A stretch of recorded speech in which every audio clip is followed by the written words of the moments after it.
이사야 6장 1절부터 8절까지 한 절씩 교독하겠습니다. 제가 먼저 1절 말씀 봉독하겠습니다. 우시야 왕이 죽던 해에 내가 본즉 주께서 높이 들린 보좌에 앉으셨는데 그의 옷자락은 성전에 가득하였고 스랍들이 모시고 섰는데 각기 6날개가 있어 그 둘로는 자기의 얼굴을 가리었고 그 둘로는 자기의 발을 가리었고 그 둘로는 날며 서로 불러 이르되 거룩하다 거룩하다 거룩하다 만군의 여호와여 그의 영광이 온 땅에 충만하도다 하더라. 이같이 화답하는 자의 소리로 말미암아 문지방이 터가 요동하며 성전에 연기가 충만한지라. 그때 내가 말하되 화로다 나여 망하게 되었도다. 나는 입술이 부정한 사람이요 나는 입술이 부정한 백성 중에 거주하면서 만군의 여호와이신 왕을 배웠음이로다 하였더라. 그때 그 서랍 중에 하나가 부젓가락으로 제단에서 집은 바 핀 숯을 손에 가지고 내게로 날아와서 그것을 내 입술에 대며 이르되 보라 이것이 내 입에 닿았으니 내 악이 제하여졌고 내 죄가 사하여졌느니라 하더라. 내가 또 주의 목소리를 들으니 주께서 이르시되 내가 누구를 보내며 누가 우리를 위하여 갈꼬 하시니 그때 내가 이르되 내가 여기 있나이다 나를 보내소서 하였더니 아멘. 신앙의 단계를 한번 나눠본다면 굳이 이렇게 딱 나눠질지 모르겠지만 그래도 일반적으로 우리 신앙을 좀 점검하기 위해서도 신앙의 단계를 나눠본다면 가장 첫 번째 단계는 구도자라는 단계입니다. 영어로 하면 seeker이란 말이죠. 구도자라는 단계. 그러니까 seeker, 뭘 찾는 거예요. 그 단계가 신앙의 가장 첫 단계다라고 볼 수가 있어요. 한 30년도 더 됐죠. 미국에서 정말 놀랍게 쓰임받던 교회가 있었는데 그게 윌로우 크릭 철치라고 하는 교회입니다. 시카고에 있는. 그 교회는 뭐로 유명했느냐? 그 전도로 유명했어요. 그러니까 그 교회는 빌 하율리스가 시작할 때부터 전도의 사명을 가지고 시작한 교회니까. 그래서 그 교회는요, 토요일하고 주일은 성도들을 위한 예배가 없어요. 다만 뭐냐면 시컬 서비스, 즉 이 시컬, 그러니까 전도 대상자들을 위해서 예배가 있어요. 근데 그 전도 대상자들, 이제 예수 믿어야 될 사람들을 뭐라고 불렀냐면 시컬이라고 부른 거예요. 찾는 사람들 이렇게 부른 거예요. 그래서 그때는요 예배가, 그러니까 왜냐면 미국에 있는 많은 사람들이 그 당시에 왜 교회를 안 가냐면요, 교회의 그 아주 그 독특한 그 전통적인 모습들 있잖아요. 아멘, 할렐루야, 뭐 이러는 거, 그런 게 너무 싫다는 거예요. 그래서 다들 그런 걸 거부하는 거기 때문에 아예 그 예배는 그런 요소를 다 뺐어요. 이게 예배인지 아니면 세미나인지 잘 알 수 없게끔 말이죠. 정말 프레시하게. 그래서 사람들을 다 그냥 편안하게 오도록. 심지어 그 교회는 어느 정도까지 노력했냐면 처음 교회 오는 사람들이 교회 와서 부담 느끼지 말라고 주차장에 주차 요원도 다 숨어 있어요. 눈에 안 띄기. 그것도 부담스럽다 그 말이죠. 그래서 아주 조용하게, 그러면서 정말 그렇게 해서 이제 예배를 드리는데 그 예배를 토요일 날 드리고 주일 날 드려요. 그것을 시컬 서비스라고 하는 겁니다. 대신에 이제 그 멤버들은 수요일하고 목요일 예배를 드려요, 따로. 그 시컬 서비스, 이걸 갖다가 이제 한국말로 번역을 이제 하게 됐는데, 워낙 유명하니까 그때 번역한 것이 구도자 예배 이렇게 번역했습니다. 구도자. 뭐 뜻은 맞는 이야기예요. 하지만 뉘앙스는 좀 다르죠. 그러니까 시컬이란 말은 뭐예요? 뭘 찾는 거잖아요. 삶의 답을 찾는 사람들, 뭐 삶의 어떤 진리를 찾는 사람들, 어떤 문제의 해답을 찾는 사람들, 길을 찾는 사람들, 의미를 찾는 사람들, 그러니까 뭔가를 뭘 찾는 그런 것을 의미한다고 한다면, 구도자 그러면 뭐예요? 도 닦는 사람 같잖아요. 그렇죠? 도를 찾는 사람들. 뭔가 좀 종교 냄새가 너무 강하게 나니까 좀 아쉽습니다. 그래서 온누리교회에서 그 당시 하영조 목사님은 이 예배를 온누리교회에서 하면서 구도자 예배 그러니까 너무 이상하다고 그래서 열린 예배 이렇게 했어요. 열린 예배. 근데 그것도 사실은 답이 아니죠. 왜냐하면 그 열린 예배라는 이름을 지을 때 열린 음악회에서 갖고 왔거든요. 그러니까 뭐 그 내막을 아니까 그것도 뭐 하여간 여하튼 조금 아쉽긴 하지만 구도자가 맞습니다. 시클, 구도자. 이게 신앙생활의 가장 첫 단계예요. 그러니까 그냥 삶 가운데 뭔가를 찾고 싶은 거예요. 답을 찾고 싶은 거예요. 어떤 그런 길을 찾고 싶은 거예요. 그런 마음이 있는 것이 신앙생활의 가장 첫 단계예요.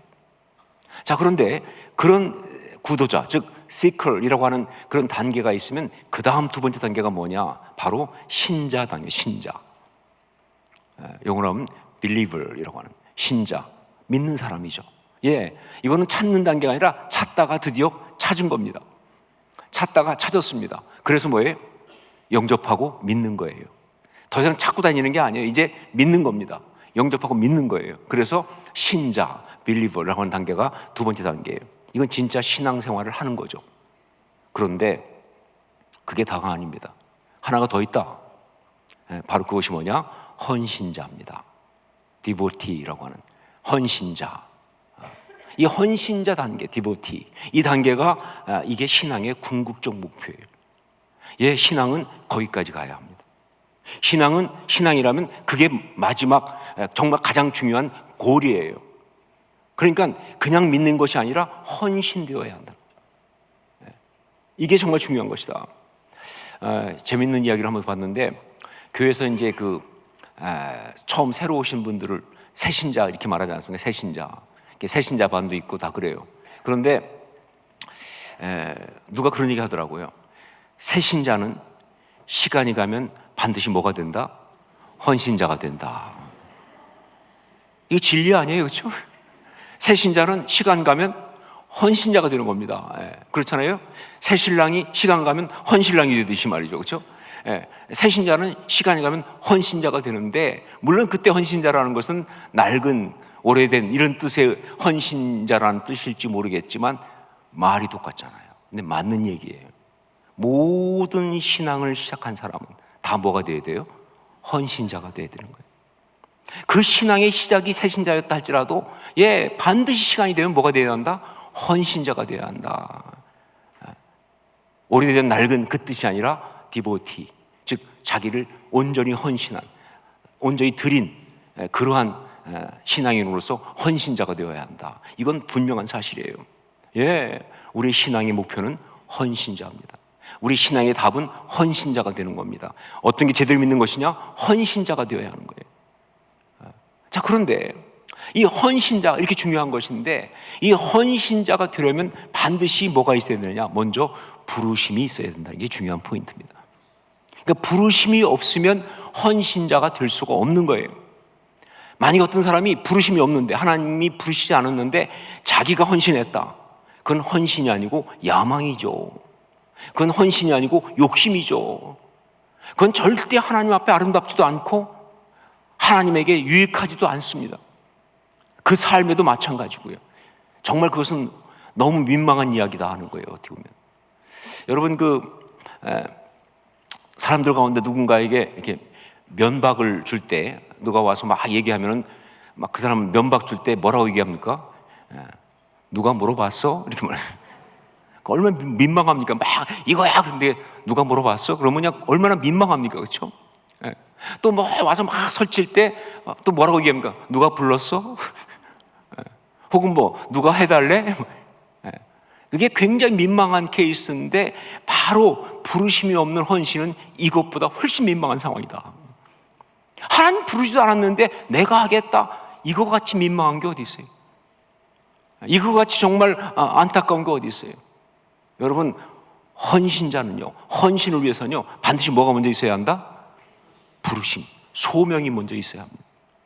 소명이 있지 않고는, 부르심이 소명이죠, 그렇죠? 소명이 있지 않고는요, 절대로 아름다운 헌신은 있을 수가 없다 하는 것이죠.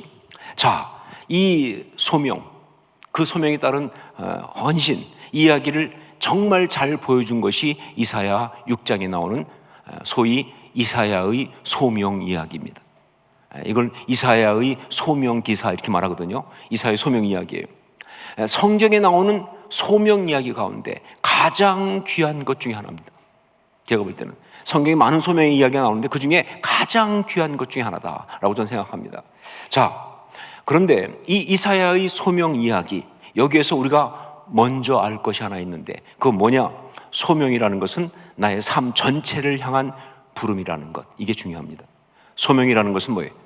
나의 삶 전체를 향한 부름이다 라는 것이 굉장히 중요한 포인트예요. 우리 8절 말씀 한번 같이 읽겠습니다. 8절 함께 읽습니다. 내가 또 주의 목소리를 들으니 주께서 이르시되 내가 누구를 보내며 누가 우리를 위하여 갈고 하시니 그때 내가 이르되 내가 여기 있나이다 나를 보내소서 하였더니. 여러분, 여기 하나님께서 어떤 일을 위하여라고 말씀하신 게 나옵니까? 무엇을 하라고 라는 게 나옵니까? 무엇이 필요해서 나옵니까? 아니잖아요. 그냥 뭐예요? 내가 누구를 보낼까? 누가 우리를 위하여 갈까? 이렇게 말씀하시잖아요. 일은 하나도 나오질 않아요. 그냥 누구만 나오는 거예요. 누구만. 여러분, 그렇다면 당연히 우리가 일반적으로 생각하면 하나님께 뭐라고 그래야 됩니까? 아니, 뭘 하라고 하는데요? 뭘 어떻게 할까요? 그 교회도 보면은 뭐 이렇게 사역을 시키고 그러면요, 안 하려고 하는 사람들이 제일 많이 하는 게 뭐냐면요, 구체적으로 말씀해 주세요. 이렇게 나온다고. 그건 안 하겠다는 뜻이에요. 하여간 갑자기 구체적으로 말씀 이해가 안 된다는 둥 말이죠. 여기 보면요, 구체적인 거 아무것도 없어요. 그냥 뭐예요? 내가 누구를 보내며 누가 우리를 위하여 갈고. 거기에 이사야가 뭐라고 대답해요? 내가 여기 있나이다. 알아보지도 않고 따지지도 않고 내가 여기 있나이다. 나를 보내소서. Here am I, send me. 이렇게 말하잖아요. 그렇죠? 이게 소명이에요. 이게 헌신이고요. 정말 소명을 받았다는 것은요, 어떤 일, 어떤 사역을 하도록 하셨다는 것 이전에 나의 삶 전체를 부르셨다는 게 먼저 있는 거예요. 그래서 그 헌신은 뭐냐? 뭘 하겠다, 안 하겠다, 이거 이전에 뭐예요? 그냥 나 삶 전체를 다 드리는 거예요. 어떻게 쓰시든 다 가져가세요. 드리겠습니다. 이게 바로 헌신인 거예요.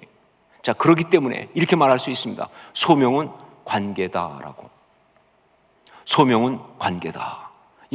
소명은요, 관계로의 부름이에요. 관계를 얘기하는 것이지 어떤 일이 아닙니다. 절대로. 소명은 무엇을 하는 것, 그것이 소명이 아니라 하나님과 바른 관계를 맺자는 그 부르심이에요. 내가 네 하나님이고 네가 내 자녀야. 내가 네 하나님이고 넌 내 백성이야.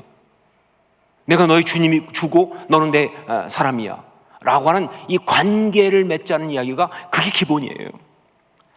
참 많은 사람들이요, 이 부분에서 정말 안타깝게도 실수를 합니다. 정말 지금도 교회 안에 많은 사람들이 소명만 나오면 먼저 떠오르는 게 뭐가 떠오릅니까? 직업이 떠올라. 특정 직업, 목사, 선교사, 어떤 전문 사역자, 이런 게 떠오르는 거예요.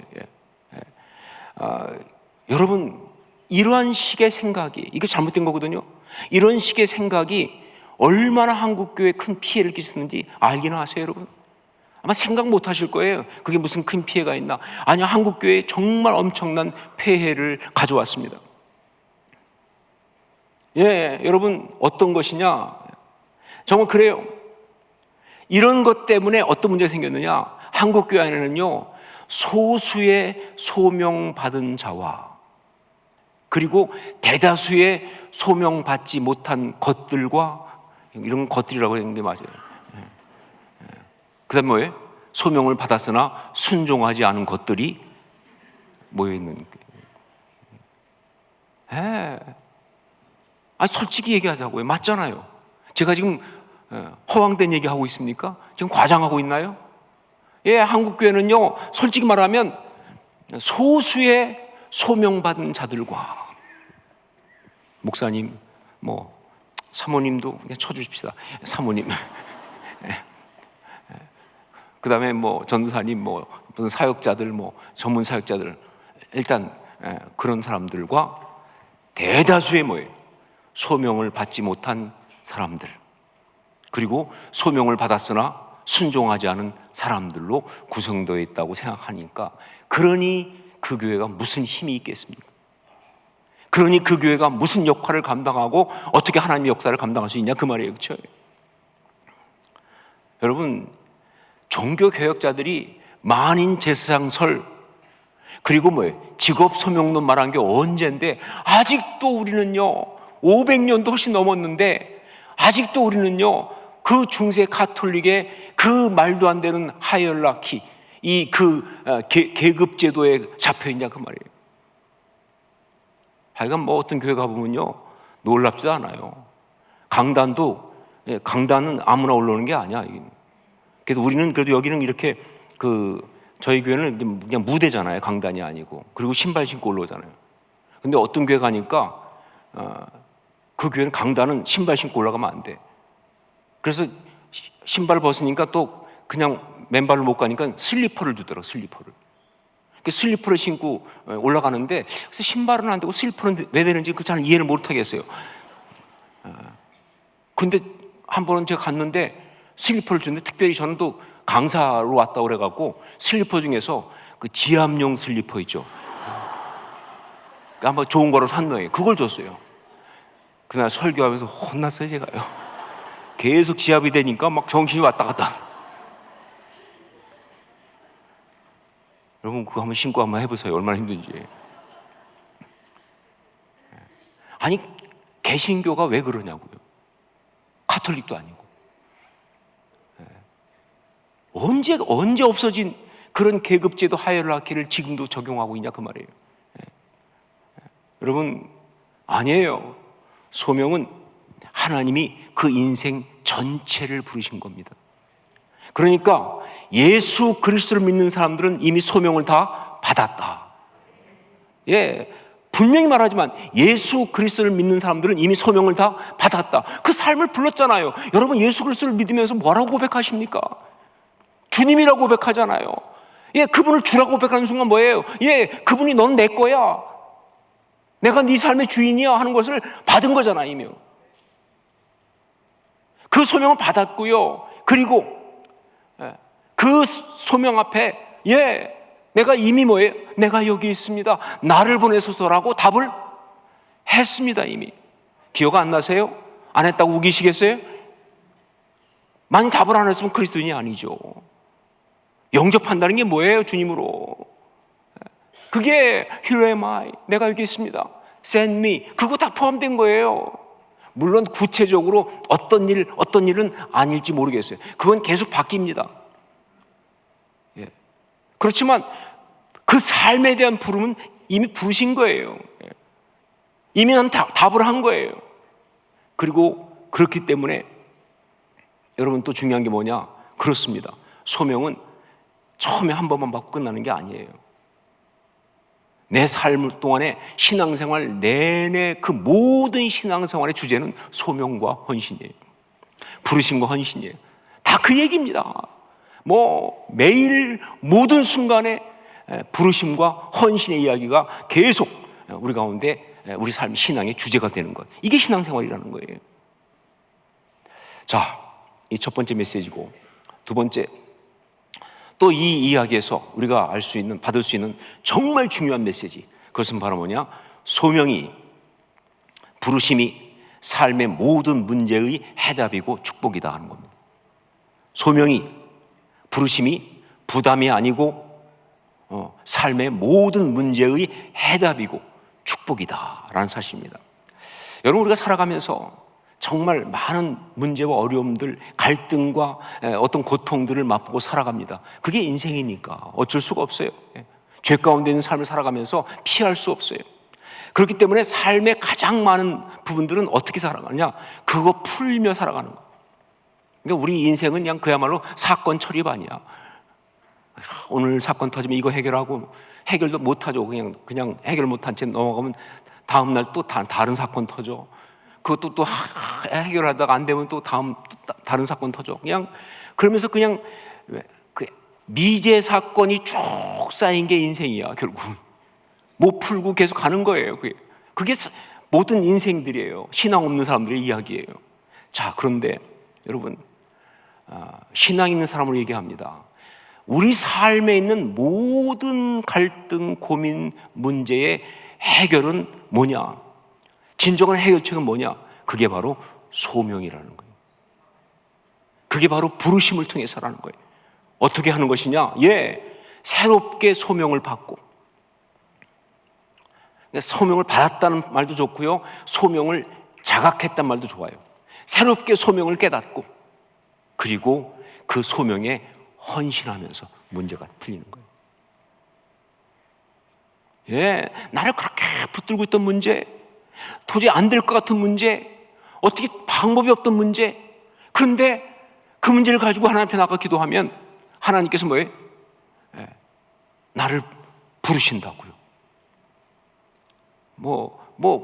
거의 100% 그거예요. 나를 부르세요. 하나님과의 관계로 나를 부르세요. 그리고 그 부르심 앞에 내가 뭐예요? 다시 새롭게 나를 헌신하는 거예요. 그러면 문제 끝. 문제 끝. 더 이상 문제될 거 없어요. 이 이야기가 바로 신앙의 놀라운 이야기예요. 참 많은 사람들이 삶에 어려움이 왔을 때, 건강에 문제가 생기거나 혹은 사업이 망하거나 아니면 가족이 어려움을 겪거나 이럴 때 신학교를 갑니다. 물어보세요. 신학교 가면 다 그런 얘기죠, 그렇죠? 그래서 사연 많은 사람이 신학교 오는 겁니다. 어쩌다 신학교 오셨어요? 그러면 다 이런 일 때문에 저런 일 때문에. 그럼 참 많은 경우가 삶에 어려움이 있을 때, 문제가 있을 때, 그래서 신학교로 오죠. 혹은 선교사로 나갑니다. 선교사로 나가 헌신하고. 어떤 사람은 이걸 가지고 좀 비아냥대는 사람이 있더라고요. 아니, 멀쩡할 때는 안 나가다가 꼭 일 터지면 가느냐, 이래가면서 굉장히 비아냥거리는 사람이 있는데, 제가 볼 때는 이거 잘못된 거예요. 일단 누구도 다른 사람의 고통을 가지고 판단하거나 조롱할 수 없어요. 그래서는 안 되는 겁니다. 더군다나 무엇보다 그게 맞는 방향이기 때문에 그러면 안 되는 거예요. 물론 어떤 그런 소명 앞에, 소명을 신학교 가는 것, 선교사 나가는 것, 어떤 특정 직업이나 분야로만 한정한 것은 좀 문제가 되지만, 그러나 그 삶의 문제에 부딪히면서 거기에서 그것을 다른 것이 아니라 소명과 헌신으로 해결했다는 것은 정말 맞는 이야기죠, 그렇죠? 그게 답이에요. 그게 그 삶의 문제를 푸는 것이 다른 것이 아니라 소명과 헌신이라고 하는, 부르심과 헌신이라는 것, 이것을 가지고 해결해 나간 건 정말 정답이에요. 이건 성경적인 것이다, 그런 이야기입니다. 여러분, 이사야도 마찬가지예요. 이사야 소명기사, 유명한 이야기죠. 이 이야기도 똑같은 이야기입니다. 물론 오늘 말씀 보면요, 이사야가 어떤 고민이 있는지, 어떤 갈등이 있는지 안 나와요. 거기 이사야가 이것 때문에 스트레스 받아서 이런 얘기 안 나옵니다. 하지만 조금만 보면 쉽게 알 수가 있죠. 우선 오시아 왕이 죽던 해, 이렇게 처음에 나오죠. 오시아 왕이 죽던 해, 이 표현, 여러분, 이건 절대로 주전 739년 그때를 말하는 것이 아니에요. 성경이 때를 말하려고 오시아 왕이 죽던 해는 주전 739년이었어요. 그때다, 그걸 알려주려고 쓴 거 절대 아닙니다. 지금 그것은요, 이사야가 처한 특별한 상황을 이야기해 주고 있습니다. 여러분, 우시아는요, 이사야에게는 아주 특별한 의미를 갖고 있는 사람이었어요. 그래서 유대 전승에 따르면, 확실한 건 아니지만 이런 말까지 있습니다. 우시아 왕이 이사야의 사촌 형이었다, 이런 말까지 나올 정도로 그렇게 굉장히 가까웠습니다. 하여간 이런 친척이 아니라 할지라도요, 우시아는요, 이사야에게 굉장히 중요한 존재였습니다. 그리고 정말 그 가슴을 뛰게 하는 희망의 상징이었어요. 왜냐하면요, 우시아 왕은 정말 보기 드물게 처음에는요, 너무나 왕으로서 본이 되는 사람이었거든요. 정말 왕이 그러기 쉽지 않은데 하나님의 뜻에 따라서 너무나 아주 바르게 그렇게 나라를 다스리는 그런 왕이다 보니까 그 시대를 살아가는 젊은이 이 이사야의 가슴에는요, 우시아는 정말 롤모델이죠. 신앙은 저런 게 맞아, 정말 존경하면서 자기의 삶의 모든 것을 드리면서 존경했던 그런 존재였습니다. 그게 바로 우시아였어요. 그래서 여러분 역대하 26장 22절 보면요, 우시아의 남은 시종 행적은 아모스의 아들 선지자 이사야가 기록하였더라, 이런 말 나오잖아요. 예, 우시아의 이 모든 행적을 누가 기록했다고요? 이사야가 기록할 정도로 그렇게 우시아는 이사야에게 굉장히 중요한 존재였다. 그런데 그런 우시아가 교만해지면서, 참 이게 참 문제입니다. 이 교만 앞에 장사가 없어요. 교만해지면서 말도 안 되는 짓을 저질렀는데 뭐냐? 그것이 제사장만 분향하게 돼 있잖아요. 분향할 때 그걸 내가 하겠다는 거예요. 정말 이건 말도 안 되는 거예요. 얼마나 교만했으면 제사장 니네 하지 마, 내가 하겠다는 거예요 라고 그렇게 고집 피우면서 막 말리는 것을 뿌리치고 분향하겠다고 하다가 그 순간 하나님이 치시면서 그 온몸에 나병이 들은 거예요. 원래 나병 들으면요 무조건 뭐예요? 진 밖으로 쫓아내야 됩니다. 그런데 그래도 왕이니까 그럴 수 없으니까 뭐예요? 별궁에 가뒀어요. 그리고 별궁에 갇혀서 아무도 접근 못하고 있으면서 12년 동안 혼자 있다가 죽었을 때입니다. 지금이 그때예요. 12년을 있다가 드디어 죽은 거예요. 지금 그게 우시아 왕이 죽던 해입니다. 이사야는요 그 소식을 들을 때 정말 절망했습니다. 왜냐하면 그래도 혹시 하나님이 어떻게 역사하셔서 회복되고 치유되고 돌아오는 일이 있지 않을까 기대를 했을지 모르기 때문에, 아니 뭐 그런 기대가 없더라도 그래도 정말 이 문제, 어떻게 사람이 저럴 수 있나, 어떻게 사람이 저렇게 죄 가운데 그렇게 무너질 수 있는가, 인간이 정말 이 죄 앞에 이렇게 무력한가, 정말 죄가 이길 수 없는 어떤 그런 어떤 우리의 한계인가 장벽인가, 이런 고민이 일지만 그래도 아직은 끝난 이야기가 아니어서 버티고 있다가 딱 죽었다고 하니까 그 순간 그냥 모든 버텼던 마음이 다 무너지면서 절망과 낙심 속에서 무슨 분노가 올라오기 시작하는 거예요. 더군다나 이때 이사야는 처음 사역을 시작할 때가 아니죠. 이사야 6장이잖아요 지금요. 1장에서 소명받았으니까 벌써 이미 선지자로 활동할 때고 있어요. 그렇지만 감당할 수가 없는 거예요. 못하고 하기 싫은 거예요. 저는 이 마음 압니다. 저도 사역하다 이런 때가 많으니까 내가 정말 주님께 소용받고 사역하고 뭐 열심히 한다고 하다가도 어느 순간 막 이 죄가 막 그냥 판치는 걸 보면요 정말 분노가 올라와요. 정말 낙심이 돼요. 내가 너무 무력해. 그리고 입술에서 원망이 막 나와요. 하나님, 다 쓸데없는 짓이죠 이거. 이런다고 그래서 뭐가 되겠습니까? 안 바뀐대 사람 안 달라지는데 내가 이게 무슨 짓 하고 있는 겁니까 지금? 이런 이야기가 막 나오거든요. 이사야가 그러고 있는 겁니다. 하나님 당신 살아계신 겁니까? 하나님 정말 역사하십니까? 하나님의 능력이 도대체 뭡니까? 그러면서 막 그냥 원망과 분노와 절망과 좌절과 막 이게 쏟아져 나오는 그런 상태에 있는데, 바로 그 상태에서 그가 하나님의 부르심을 새롭게 받았다. 멀쩡하게 뭐 좋은 일 가운데 받은 게 아니라 그런 상태에서 그가 하나님의 부르시는 소명을 새롭게 받았고요.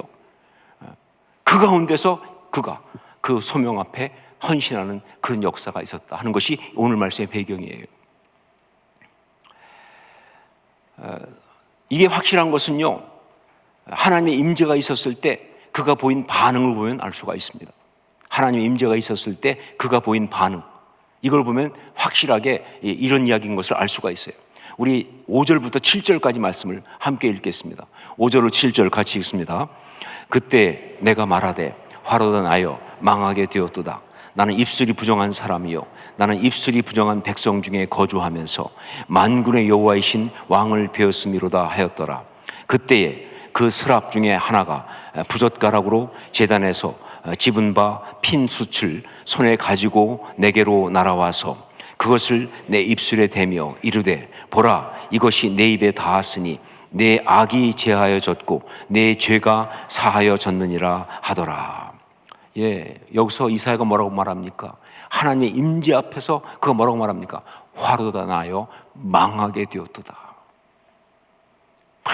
하나님 앞에서 분노하고 포악을 떨다가 하나님 임재를 보는 순간 정신이 번쩍 난 거예요. 상황이 보통 심각하지 않은 거죠. 그러니까 뭐예요? 화로다 나여 망하게 되었다. 그러면서 자기의 입술의 부정함을, 즉 뭐예요? 입으로 원망했던 것, 입으로 비난했던 것, 이 불신앙의 언어를 뱉었던 것들, 여러분 우리가 하나님 앞에서 말이죠, 우리가 입술로 지은 죄 회개하려면요 시간 좀 걸릴거려 아마. 우리가 얼마나 많이 합니까?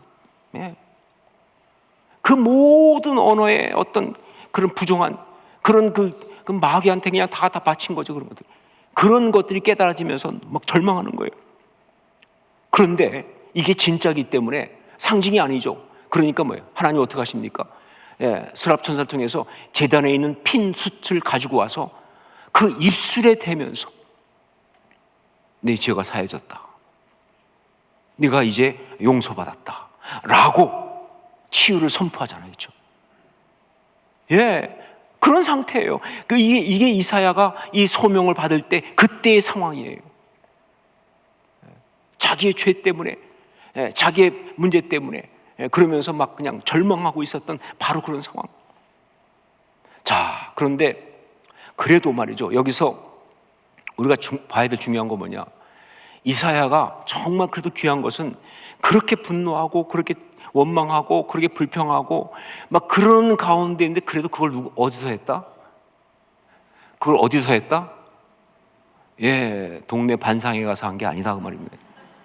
친구 만나서 카페에서 열받아서 떠든 게 아니다 그 말입니다. 이 사람 만나가지고 뒤에서 수근수근 한 게 아니다 그 말입니다. 어디서 했다? 성전에서 했다는 게 중요한 거예요. 하나님 앞에서 했다는 게 중요한 겁니다. 여러분, 신앙인은요 원망할 수 있어요. 신앙인은요 절망할 수 있어요. 신앙인은요 분노할 수 있어요. 그러나 그걸 먼저 하나님 앞에 가지고 나가야 합니다. 그래야 답이 있어요. 안 그러면 답이 없어요. 하나님 앞에 나가서 그 아픈 마음, 분노하는 마음, 절망하는 마음을 쏟아놨기 때문에 하나님이 역사하기 시작한 거예요. 그 역사하신 것이 바로 소명을 새롭게 받는 것, 그것이었다 하는 것이 오늘 말씀이죠. 여러분, 삶 가운데 힘들고 어려운 일이 있습니까? 고민스럽고 갈등스러운 일이 있습니까? 풀어야 될 문제가 있습니까? 삶의 방향을 잃어버린 답답함이 있습니까? 까닭없이 우울해서 정말 아무 힘도 없고 살아가고 싶지 않은 그런 어떤 절망스러운 마음이 있습니까? 무력함이 있습니까? 무조건 하나님 앞으로 달려가세요.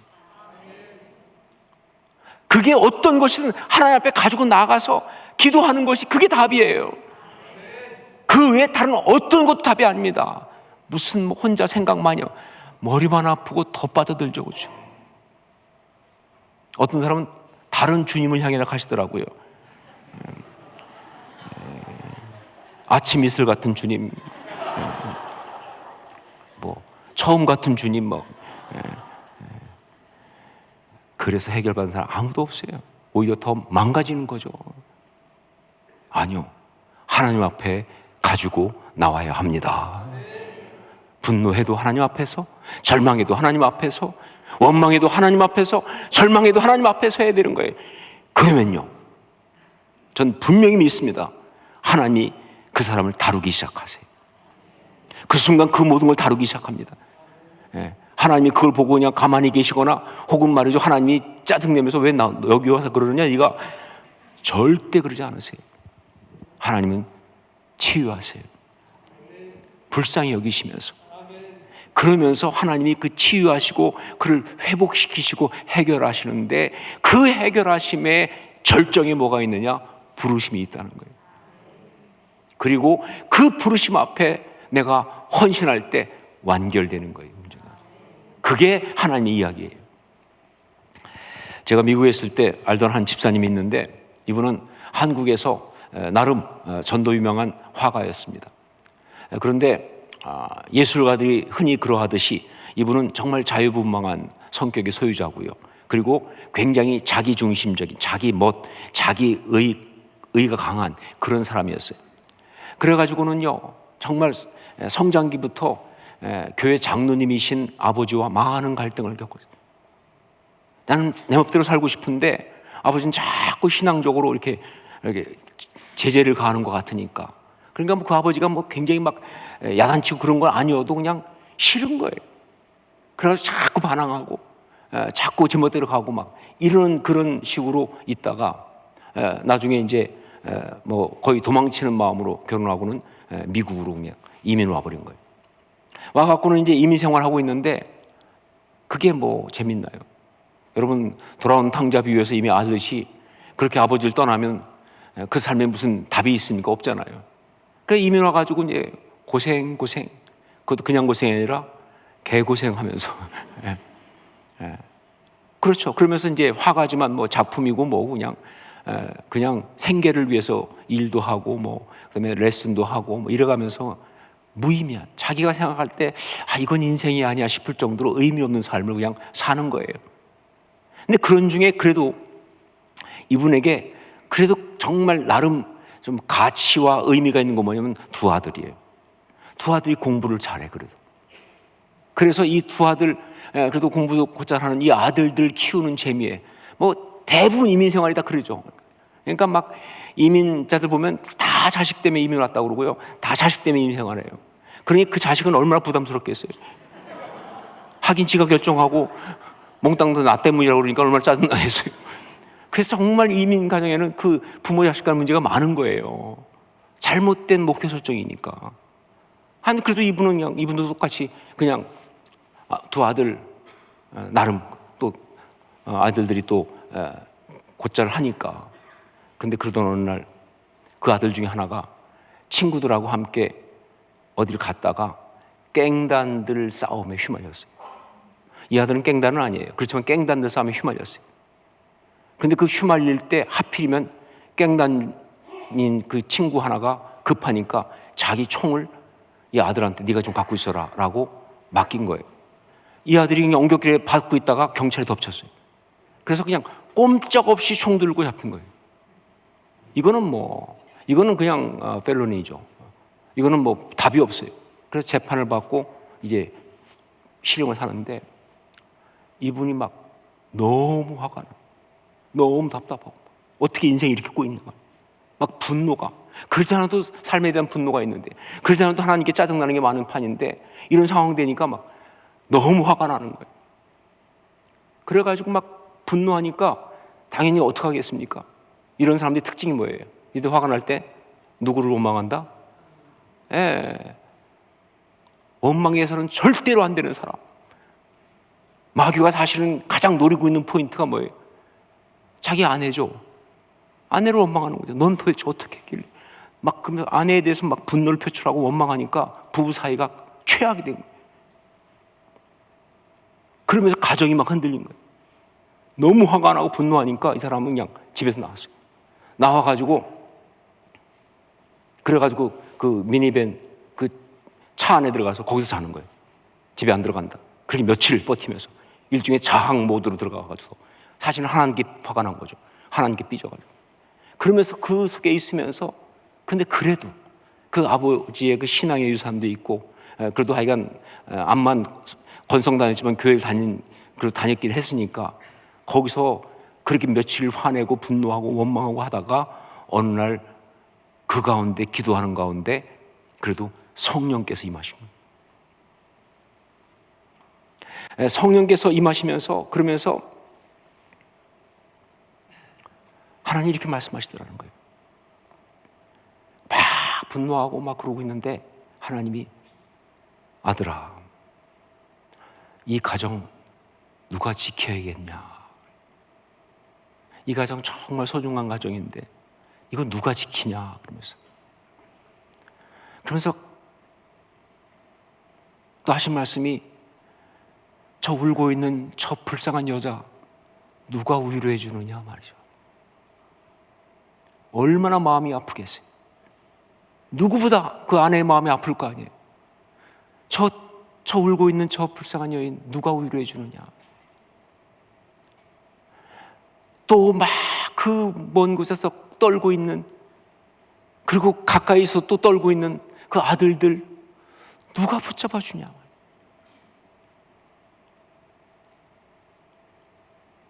네가 해줄 수 없겠니? 그 순간 이 사람이 완전히 무너졌어요. 그 앞에서. 왜 무너졌냐면요, 그건 자기가 지금까지 들어본 중에 가장 감동적인 사랑의 메시지였기 때문에. 내가 아직도 너 믿는다. 내가 아직도 너 사랑하고 신뢰한다. 자기는 그렇게 반항하고 그렇게 원망하고 그렇게 못되게 굴었는데 하나님은 이 순간 네가 이 가정 지켜줬으면 좋겠다. 네가 내 아내를 지켜줬으면 좋겠다. 네가 이 자녀들을 지켜줬으면 좋겠다 말씀하시는데, 그것은 자기를 믿어주신다는 거죠. 여러분, 부르심은 사랑입니다. 부르심은 어떤 것보다 강력한 사랑의 메시지예요. 그래서 막 거기서 이 사람이 울면서 하나님 앞에, 하나님, 제가 지키겠습니다. 하나님, 제 목숨 걸고 가정 지키겠습니다. 목숨 걸고 하나님 주신 아내 지키겠습니다. 목숨 걸고 자녀들 지켜야겠습니다. 막 그러면서 울면서 자기가 헌신을 하고, 그러고 나는데 그때 갑자기, 그때까지 한 번도 생각도 안 했는데 자기 아버지가 떠오르면서, 자기가 그렇게 못나게 굴고 막 그랬을 때도 끝까지 자기를 품어줬던 그 아버지 장로님의 그 사랑이 막 새삼 느껴지는 거예요. 그래서 하나님께, 하나님, 저도 아버지처럼 그렇게 하겠습니다. 그러면서 그냥 그 순간 자기를 안아주시는 그 하나님 아버지의 품에 안긴 거예요. 그 부르심 앞에 헌신하면서. 그래서 그 어려움을 이겨냅니다. 그분은 실제 그 아들이 감옥에서 나올 때까지 하나님 앞에 기도하면서 그 벤에서 샀어요. 끝까지. 그건 분노해서가 아니에요. 하나님 앞에 이 마음 갖고 아들 지키기 위해서. 그리고 그때부터 계속 그리기 시작한 게 뭐냐? 바로 돌아온 탕자의 이야기를 그리기 시작했어요. 저도 그 작품을 봐서 압니다. 특별히 그분이 그리는 그림은 딴 것이 아니에요. 그 아들을 부둥켜 안고 있는 장면. 아들은 그 아버지 품에 안겨 있는데 그 뒷모습이고, 그 아들을 부둥켜 안는 하나님 아버지의 모습은 전면에 나오는 그 그림은요, 볼 때마다 감동이 있어요. 그러면서 하나님 주신 가정을 아름답게 지켜나갔던 그런 집사님이 있었습니다. 여러분, 우리 삶의 문제, 그것이 무엇이든지 소명으로 해결할 수 있습니다. 아니, 소명으로 해결해야 합니다. 여러분, 하나님 앞에 문제 가지고 나가세요. 하나님 앞에 큰 문제든 작은 문제든 가지고 나가세요. 그리고 그 하나님 앞에 그 문제를 다 올려드릴 때, 여러분, 그때 여러분들은 하나님의 치유하신 가운데 하나님의 부르심을 들을 겁니다. 내가 누구를 보내며 누가 나를 위해 갈고, 네가 갔으면 좋겠다. 네가 그러니까 더 기도해다오. 네가 그러니까 십자가의 사랑을 보여줘야 하지 않겠니? 네가 그러니까 내 사랑을 대신 전달해줘야 하지 않겠니? 네가 그러니까 나의 이 아름다운 것을 지켜줘야 되지 않겠니? 이 부르심을 받을 때, 그때 Here am I, send me. 내가 여기 있습니다. 나를 보내소서. 그거 입에 나오는 순간 문제는 떠나갈 줄로 믿습니다. 문제는 떠나가는 거예요. 하나님의 아름다운 사람으로 승리하는 거예요. 그게 바로 헌신자입니다. 그게 바로 헌신자가 되는 거예요. 우리 기도하겠습니다.